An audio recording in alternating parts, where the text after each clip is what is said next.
আসসালামু আলাইকুম বন্ধুরা, আজকে আপনাদের জন্য একটা শিক্ষণীয় ভিডিও আপলোড করব।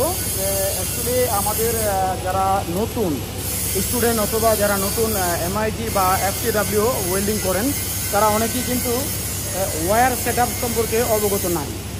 তো আজকে আমরা কীভাবে ওয়্যার ফিডারের ভিতরে সেট আপ করা হয় সেই বিষয়টা আমরা তুলে ধরবো আমাদের স্টুডেন্টের মাধ্যমে। যদিও আমাদের অনেক ওয়েল্ডিং টেকনিক্যাল ট্রেনিং সেন্টারে আমরা প্রত্যেকটা স্টুডেন্টকেই চেষ্টা করি যে এফটিডাব্লিউ অথবা এমআইজি যে মেশিনগুলো আছে এগুলোকে ইনস্টলেশন কীভাবে করবে বা সিলিন্ডার কোন গ্যাস কীভাবে বা ইনস্টলেশন করবে সব কিছু মিলিয়ে কিন্তু আমরা এদেরকে অলরেডি ট্রেন করাই।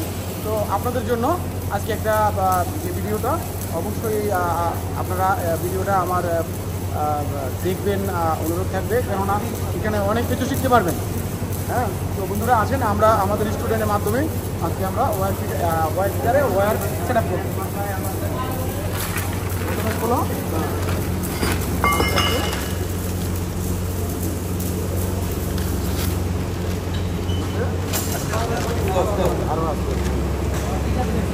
লেফট সাইড দেখো।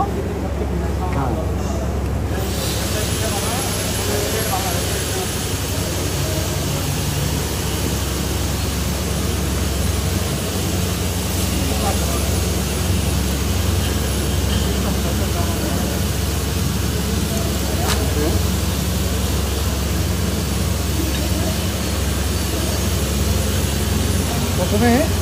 প্রথমে আমরা এইখানে দেখেন যে স্প্রিং সিস্টেমের একটা নিপিল আছে, এই নিপিল দিয়ে আমরা পুশ করব।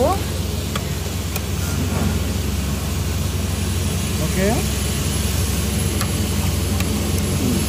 এরপরে নিক গানের যে ইয়াটা আছে, হোলটা আছে, ওটা দিয়ে ঢুকিয়ে দেবো। বাস, এরপরে আমরা এটা লক করে দেবো। ব্যাস, এরপরে আমরা কি করব, এখানে দুই সিস্টেম আছে, একটা হলো ম্যানুয়াল, একটা অটো। আমরা যদি অটোটা পুশ করি এটা অটোমেটিকলি কি রিফিল হচ্ছে। হ্যাঁ, আচ্ছা তো বন্ধুরা দেখুন, ভেরি ইজি। হ্যাঁ, আপনাদের কাছে অনেক বড় কঠিন হতে পারে, কিন্তু আসলে বিষয়টা একেবারে ইজি। তো আশা করি আমার চ্যানেলটা সাবস্ক্রাইব করবেন, কমেন্ট করবেন, লাইক করবেন। হ্যাঁ, আসসালামু আলাইকুম ওয়া রাহমাতুল্লাহ।